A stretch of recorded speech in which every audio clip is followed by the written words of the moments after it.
When people think of German air power in World War II, one name usually dominates the conversation. But the reality is far broader. As we move through every fighter aircraft Germany actually used during the war, pay attention to which designs truly changed the air war, and which ones look impressive on paper but failed in reality. Which aircraft do you think mattered most? Pre-war and early Luftwaffe fighters, 1935-1939. Heinkel, Ho-51, the Heinkel. He-51 was one of the first fighters adopted by the newly formed Luftwaffe, but even at its introduction, it was already outdated. It was a biplane design with fixed landing gear, open cockpit, and modest speed, reflecting design philosophies from the early 1930s, rather than modern air combat. During the Spanish Civil War, where it saw combat with the Condor Legion, the A-51 quickly proved vulnerable to faster monoplane fighters, forcing it into ground attack and close support roles. Its value to Germany was less about combat success and more about pilot training and early operational experience. Arado R-68. The Arado R-68 represented a small but important improvement over earlier biplanes, offering better maneuverability and reliability. While still a biplane, it benefited from a stronger airframe and improved engine performance, making it competitive during the mid-1930s. However, as monoplane fighters entered service across Europe, the AR-68's limitations became increasingly clear. It served mainly as an interim fighter, filling squadron slots while Germany rushed to field more modern designs. Messerschmitt Bf-117 are early AD variants. The early Messerschmitt Bf-117 marked a decisive break from biplane thinking and introduced the Luftwaffe to true modern fighter combat. Featuring an all-metal monoplane structure, retractable landing gear, and enclosed cockpit, the Bf-109 was faster, more heavily armed, and more survivable than anything Germany had fielded before. Early variants were used extensively in Spain, where they demonstrated clear superiority over older enemy aircraft. These early combat trials shaped Luftwaffe tactics and confirmed the Bf-109 as the backbone of German fighter forces at the outbreak of the war. Heinkel He-112, the Heinkel. Ho-112 was the Bf-109's primary competitor during Germany's fighter selection process. It offered stable handling and a wider landing gear, which many pilots preferred, but it was heavier and more complex to manufacture. While it saw limited service and export use, it was ultimately rejected in favor of the Bf-109's simpler, more scalable design. The He-112's story highlights how production efficiency mattered as much as performance in preparing Germany for a prolonged war.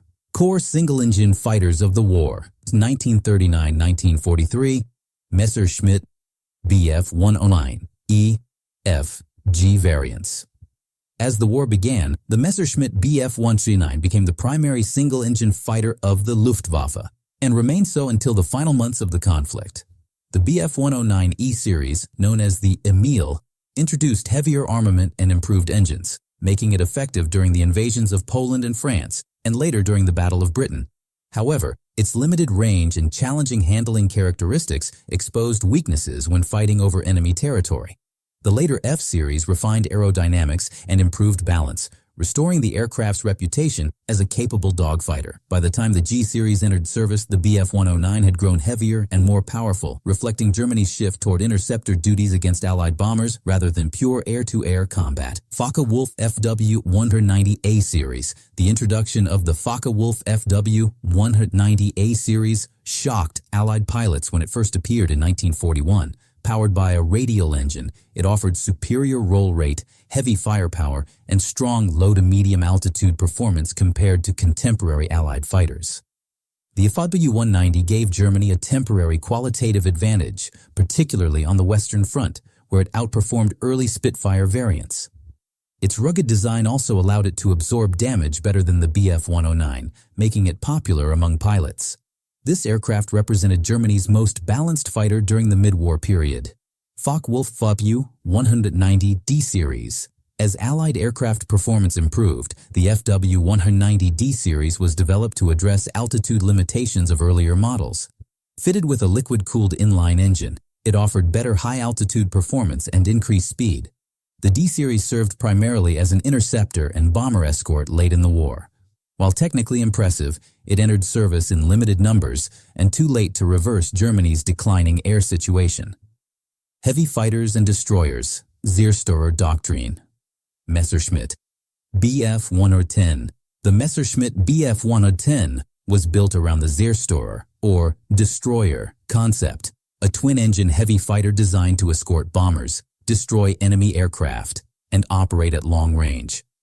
Early in the war, particularly during the invasion of Poland and the campaigns in Western Europe, the Bf-110 performed effectively against limited opposition.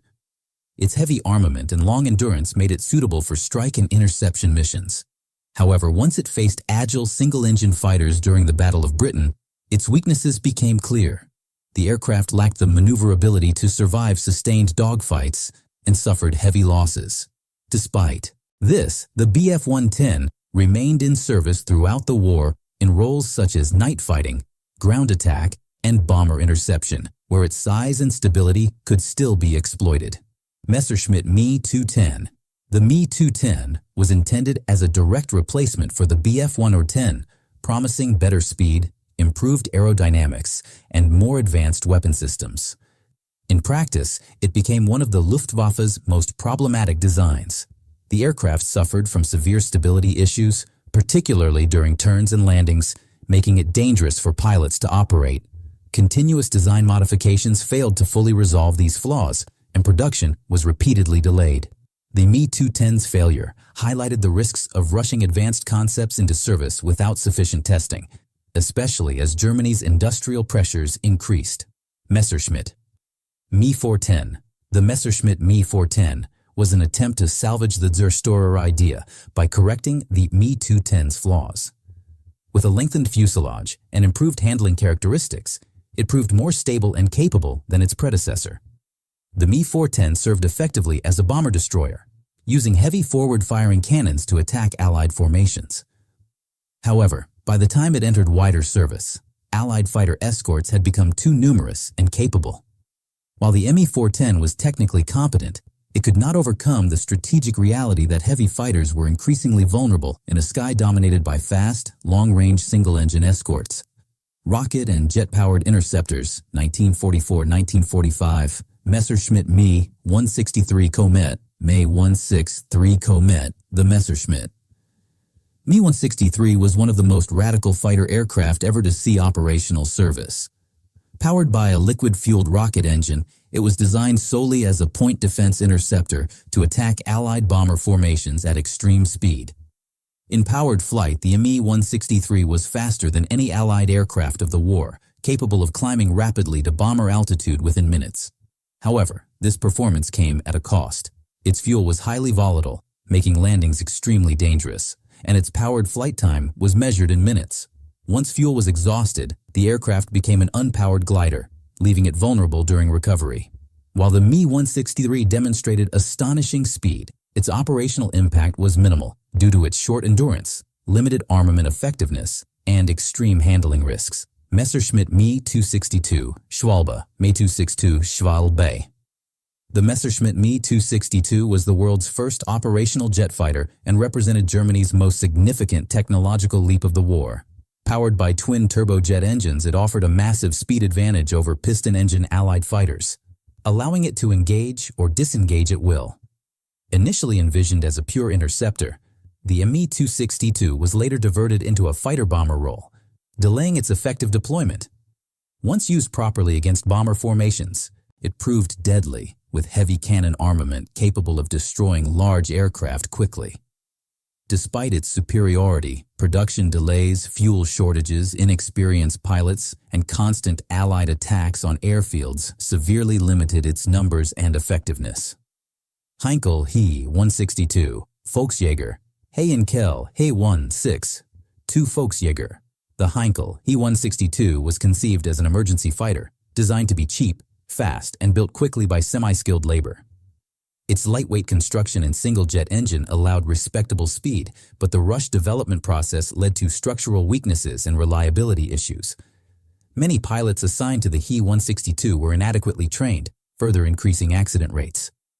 While the aircraft showed potential as a short-range interceptor, it arrived far too late and in too small numbers to influence the air war. The He-162 stands as a symbol of Germany's collapsing industrial and training systems during the final months of the conflict. Experimental, limited use, and obscure fighters.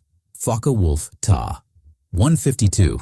The Focke-Wulf Ta-152 was the final evolution of the FW-190 lineage and represented one of the most capable piston-engine fighters Germany ever produced. Designed specifically for high-altitude interception, it featured a lengthened wingspan, a powerful inline engine, and advanced boost systems that allowed it to perform effectively against high-flying Allied bombers and escort fighters. In combat, the Ta-152 demonstrated excellent speed, climb rate, and handling at altitude. However, chronic fuel shortages, limited pilot availability, and the late stage of the war restricted its deployment. Although highly capable, it arrived too late and in too few numbers to alter Germany's air defense situation. Blohm and Voss BV-155. The Blohm and Voss BV-155 was an unusual high-altitude interceptor developed to counter Allied reconnaissance aircraft and bombers operating above conventional fighter ceilings. Featuring extremely long wings and a pressurized cockpit, the aircraft was optimized for altitude rather than agility. Development progressed slowly, and only prototype examples were completed. By the time testing showed promise, the strategic situation had deteriorated to the point where mass production was impossible. The BV-155 illustrates Germany's increasing focus on niche solutions rather than scalable, practical aircraft.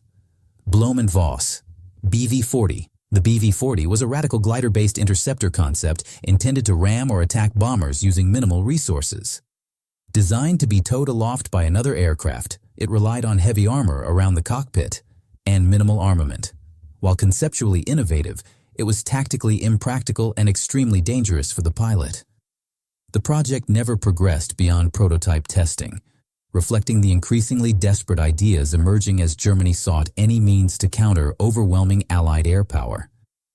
Henschel HS-129. Interceptor context.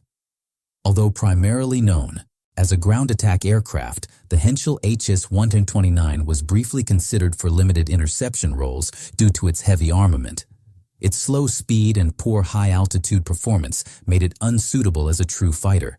However, its inclusion in interception planning highlights how stretched Germany's aircraft development pipeline had become, forcing the adaptation of specialized aircraft into roles they were never designed to perform. Captured, licensed, and stopgap fighter aircraft Fiat G50 Freccia. The Fiat G50 was an Italian single-engine fighter that saw limited service with the Luftwaffe after Germany absorbed or supported Axis air forces. While rugged and relatively easy to maintain, the G50 was already outclassed by 1940 due to its low speed, light armament, and lack of range. German use of the aircraft was largely confined to secondary roles such as training, regional defense, and operations in less contested airspace. Its presence in German service reflected shortages rather than preference, highlighting how the Luftwaffe increasingly relied on whatever aircraft were available. Machi C-202 Folgore. The Machi C-202 was one of the most capable Italian fighters of the war, known for its excellent maneuverability and strong engine performance. Small numbers were evaluated and used by German forces, primarily for familiarization and comparison testing rather than frontline combat. While respected for its handling qualities, the aircraft lacked the heavy armament and production scale required by German operational doctrine. The C-202 demonstrated that Axis partners could produce capable designs, but integration into the Luftwaffe system was limited and inefficient. Captured Allied fighters, evaluation and training use. As the war progressed, Germany captured a variety of Allied fighter aircraft, including British and Soviet types, which were flown by specialized evaluation units. These aircraft were used to study enemy performance, develop counter-tactics, and train pilots to recognize opponent strengths and weaknesses. While not used in regular combat operations, these captured fighters played a role in intelligence gathering and tactical development. Their use underscores the Luftwaffe's increasing reliance on defensive knowledge rather than offensive dominance as the war turned against Germany. Germany entered World War II with one of the most advanced and combat-tested fighter forces in the world, built around speed, firepower, and aggressive doctrine. Early success came from well-integrated aircraft like the Bf-109 and innovative designs such as the FW-190, which briefly gave the Luftwaffe a qualitative edge. However, as the war progressed, that advantage eroded. Germany pursued increasingly complex solutions, heavy fighters, rocket interceptors, and jet aircraft, while its enemies focused on mass production, pilot training, and long-range escort capability. Technological brilliance could not compensate for fuel. Shortages, bombing damage, fragmented decision-making, and an overstretched industrial base. By the final years of the war, Germany fielded some of the most advanced fighters ever built, yet lacked the numbers, pilots, and stability to use them effectively. The full inventory of German fighter aircraft tells a clear story. Innovation alone cannot win an air war without sustained production, strategic clarity, and time.